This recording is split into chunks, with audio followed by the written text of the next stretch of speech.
যুক্তরাজ্যে আশ্রয় প্রার্থীদের জন্য বড় ধরনের নীতিগত পরিবর্তনের প্রস্তাব এসেছে।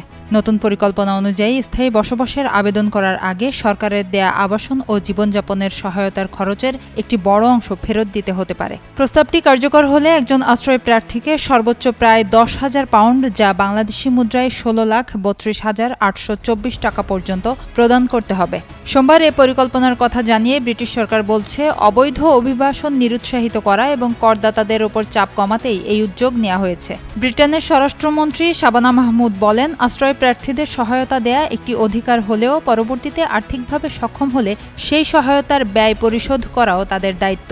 তিনি বলেন, যারা পরিশোধে সক্ষম হবেন তাদের কাছ থেকেই অর্থ নেওয়া হবে এবং এমন ব্যবস্থা রাখা হবে যাতে কেউ চরম আর্থিক সংকটে না পড়েন।